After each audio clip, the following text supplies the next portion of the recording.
बच्चा कहीं भी रहे और मां कहीं भी रहे, लेकिन बच्चे की पीड़ा को और बच्चे की प्रसन्नता को मां पकड़ लेती है, उसे महसूस होता है। ये शक्ति मां के पास होती है, या फिर ये शक्ति सतगुरु के पास होती है। सतगुरु पकड़ लेता है। शिष्य कहां चल रहा है, इस बात को सतगुरु पकड़ लेता है। वो समझ जाता है कि इस समय शिष्य कहां जा रहा है, कहां चल रहा है। स्वामी विवेकानंद जिस समय नए नए आए, गुरु महाराज का आशीर्वाद मिला, और जब ख्याति बढ़ने लगी विवेकानंद जी की, और जब बाहर निकले तो लोगों ने पैर छूना शुरू किया, और परमहंस अंदर बैठे थे। परमहंस अंदर, स्वामी जी बाहर, और ये क्रिया बाहर की। शाम को लौटे, स्वामी जी ने कहा, आओ विवेकानंद।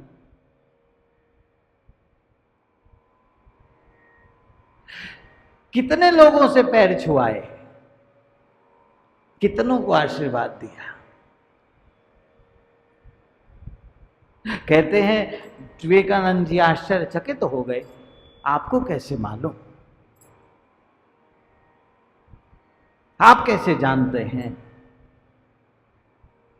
गुरुदेव ने इतना ही कहा कि अभी लूटा मत, अभी लुटाने के लिए जीवन पड़ा है, अगर अभी से ही खाली कर दिया तो आगे कुछ भी नहीं रह पाएगा। ये तो संसार है, लूटने को बैठा है, अभी मत लूटा। तुझको मालूम नहीं कि तेरा पैर, और फिर आशीर्वाद देने का, तो आशीर्वाद तो उसका लगता है जिसके पास साधना हो, जिसके पास तपस्या हो। जिसके पास तपस्या है, साधना है, जो साधन संपन्न है, जब वो आशीर्वाद देता है वो काम करता है। तू अभी से कहां इन चक्करों में लग गया? अगर अभी से इन चक्करों में पड़ गया तो आगे बिगड़ जाएगा। ये सतगुरु की पकड़ है, सतगुरु पकड़ता है। मां पकड़ती है अपने बच्चे को, क्योंकि परमात्मा ने ये शक्ति या तो मां को दी है या सतगुरु को दी है, या फिर हां कोई संत हो वो पकड़ता है। संत लोग पकड़ लेते हैं। ताड़ने वाले कयामत की नजर रखते हैं। जैसे बड़े बूढ़े बोलते नहीं, ये बाल धूप में सफेद नहीं किए, बोलते हैं कि नहीं? पर कहां से बोले, आजकल के तो बड़े बूढ़े बाल सफेद होने ही नहीं देते, डाई लगा लेते हैं। उन्हें सफेदी से एलर्जी इतनी है। लेकिन कहावत यही है कि ये बाल धूप में सफेद नहीं किए साहब, हमें भी पता है, अनुभव है। कहते इन संतों ने कहा, नारद तुम्हारा मन शांत है, तुम मन से बहुत अशांत हो, मन से बहुत परेशान हो, क्या बात है? नारद जी महाराज ने आप बीती बताई, सारी कथा सुनाई, और नारद जी ने कहा, प्रभु केवल इतना बताइए, ज्ञान वैराग्य कैसे जागृत होंगे? कहते महात्माओं ने कहा, ज्ञान यज्ञम करिष्यामि, ज्ञान यज्ञ करो, उसी से ज्ञान और वैराग्य जागृत होंगे। ज्ञान यज्ञ क्या करूं? कहते हैं यही, धन्य भागवती वार्ता, भागवत की कथा कराओ, भागवत की कथा सुनाओ, उसी से ज्ञान वैराग्य जागृत होंगे। कहते हैं इन कुमारों ने कहा, नारद शायद तुम भूल गए, तुमने अपने पिता ब्रह्मा से इस कथा का श्रवण किया था। कहते नारद जी महाराज को याद दिलाया, जब नारद जी को याद दिलाया तब नारद जी को भागवत की कथा याद आई। कहते हैं चारों कुमारों ने श्रीमद् भागवत का महात्मा बतलाया है। प्रभु किस स्थान पे इस कथा को करूं? ऋषियों ने कहा हरिद्वार के समीप आनंद नामक वन है, वहां पर तुम इस कथा का आयोजन करो। प्रभु इस कथा को सुनाएगा कौन? मेरे में तो सामर्थ्य नहीं कथा को सुनाने का। देखिए, मेरे में सामर्थ्य नहीं कि मैं कथा सुना सकूं। नारद कह रहे पहले इस तरह के लोग हुआ करते थे। आजकल तो जिनको कथा नहीं आती वो भी कथा सुनाने का सामर्थ्य रखते हैं। जिनके पास तेषाम न विद्या न तपो न दानम ओ ज्ञानम न शीलम न गुणो न धर्म ते मृत्युलोके भूभार भूता और मनुष्य रूपेण मृगा शरंती। भागवत में कहा है धन्येर भागवती वार्ता गेहे गेहे जने जने कारिता कर्ण लोभेन कथा सारस्ततो गता।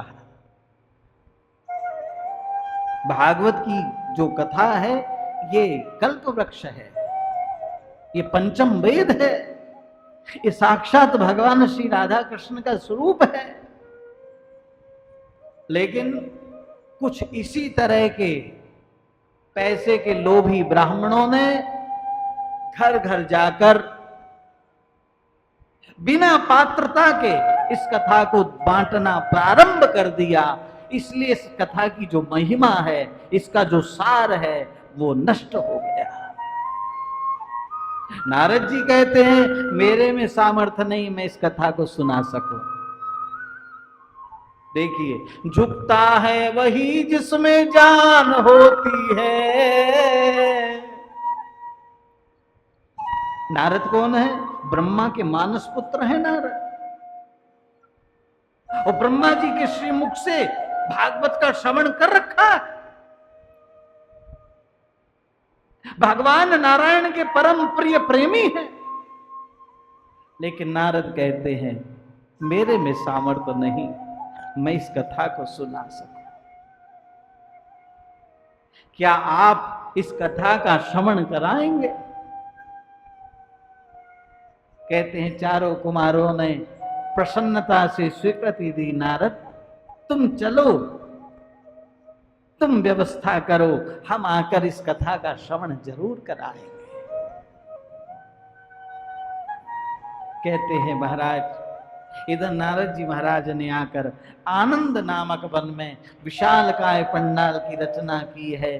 सभी को निमंत्रण पत्रिका भेजी। सभी लोग आकर के अपना अपना स्थान, बड़े बड़े संत महात्मा ऋषि मुनि यक्ष किन्नर सब लोगों ने आकर के अपना अपना स्थान ग्रहण किया। अब इंतजार है व्यास गादी पर आकर व्यास कथा सुनाए। सब लालायित हैं, इंतजार कर रहे हैं। इतने में ऊपर से आवाज आई हरि शरणम हरि शरणम हरि शरणम।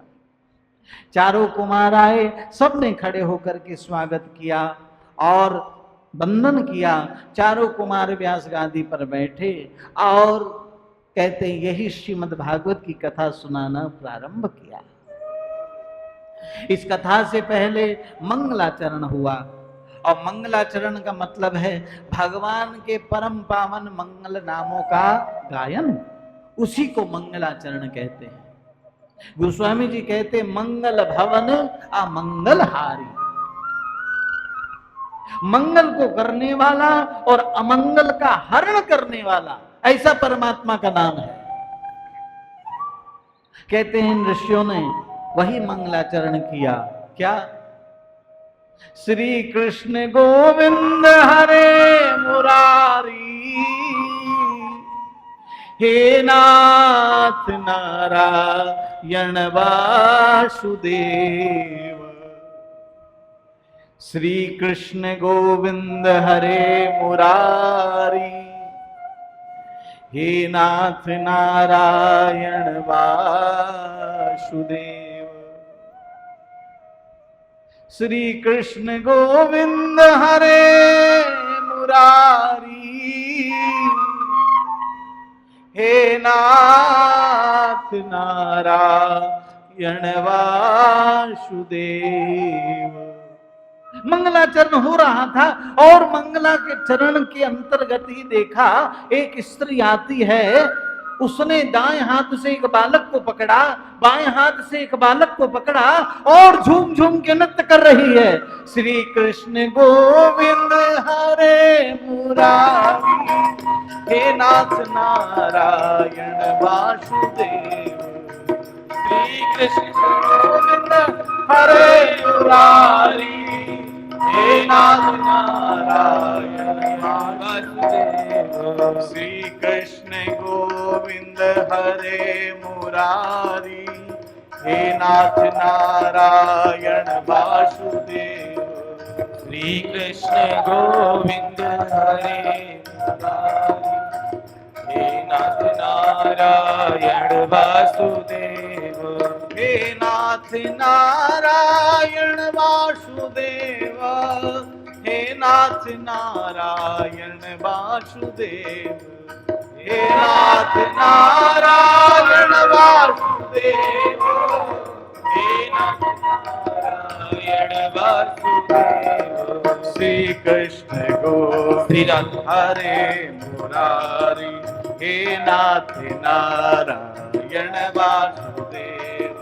श्री कृष्ण गोविंद हरे मुरारी, हे नाथ नारायण वासुदेव। श्री कृष्ण गोविंद हरे मुरारी, हे नाथ नारायण वासुदेव। श्री कृष्ण गोविंद हरे मुरारी, हे नाथ नारायण वासुदेव। हे नाथ नारायण वासुदेव, हे नाथ नारायण वासुदेव। हे नाथ नारायण वासुदेव, हे नाथ नारायण वासुदेव। श्री कृष्ण गोविंद हरे मुरारी, हे नाथ नारायण वासुदेव। श्री कृष्ण गोविंद हरे मुरारी, हे नाथ नारायण वासुदेव। भक्ति सुतौ तौ तरुणो गृहीत्वा, प्रेमैक रूपा सहसा विनाशित। श्री कृष्ण गोविंद हरे मुरारी, हे नाथ नारायण वासुदेव। कैसे झूम झूम के नृत्य हो रहा है, भक्ति नृत्य कर रही है। ये कौन है? ये कोई साधारण स्त्री नहीं, ये साक्षात भक्ति महारानी है। बोलिए भक्ति मैया की जय। और इनके साथ में ये जो है, ये ज्ञान और वैराग्य है। धन्य हो भागवत की कथा, जिसके महात्म को सुनने से, जिसके मंगलाचरण को सुनने से ज्ञान भक्ति जागृत हो जाए। अगर उस कथा का पूरी तरह श्रवण किया तो क्या फल मिलेगा? कहते हैं, ऋषियों ने कहा, जीव जो है वो शिव हो जाता है। बाकी श्री कृष्ण गोविंद हरे मुरारी, हे नाथ नारायण वासुदेव। श्री कृष्ण गोविंद हरे मुरारी, हे नाथ नारायण वासुदेव। हे नाथ नारायण वासुदेव, हे नाथ नारायण वासुदेव। हे नाथ नारायण वासुदेव, हे नाथ नारायण वासुदेव। श्री कृष्ण गोविंद हरे मुरारी, हे नाथ